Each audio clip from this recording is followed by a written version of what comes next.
You know, the idea that an event of this magnitude, an event that seems this big screen ready, hasn't really been portrayed in a feature or theatrical film before, that sort of blew my mind. It's such a remarkable story. I'm surprised that it hasn't been told before. For the most famous event in world history, it's actually shocking how little known the particulars of the event actually are and how little known the man who took those first steps actually is.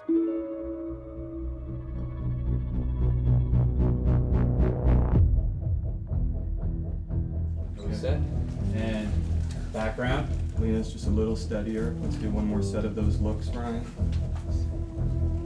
And action on it. What's so interesting about Neil Armstrong other than he stepped on the moon? Armstrong. It's a story about a bunch of people who decide that they want to go get on the top of these giant rocket ships and land on the moon and walk around, right? It's impossible. It can't happen. No one can do that. Well, these guys made it happen. And then when I hear Damien's take on that, I really wanted to know what it felt like to be that first man putting the footprint on the moon. The way it's written and the way that Ryan plays it, I think is so true. when I actually start doing the work and looking at what Neil had to endure, I see this actually is a pretty inspiring story, although not one that you would necessarily have thought to tell 5 or 10 or 15 years ago.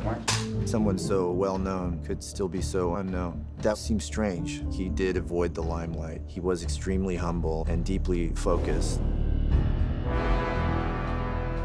After reading James Hansen's book, I realized just how complicated and emotional and unique this story really was, so I felt really lucky to get to be a part of it.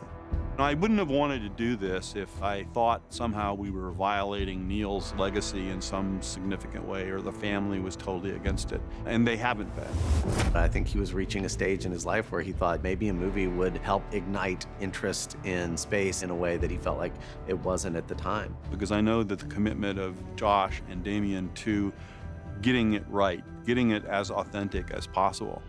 Neil done such risky flights.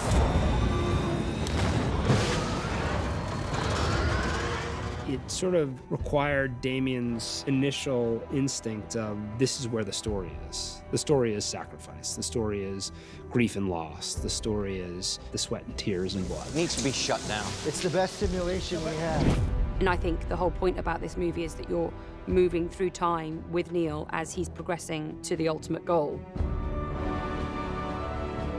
I think we're going to give across that sense of wonder that this farmer from the middle of America flew an X-15, went through all of this, lost a child, lost his friends, walked down a ladder and stepped out on a foreign planet. I don't think there's a wrong time period to tell this story. When something is so iconic that it becomes difficult for us to even process it, that's where I became really interested in trying to investigate the reality behind that. We live in a world where people have walked on the moon. We forget just how crazy and hard and radical an enterprise it really was.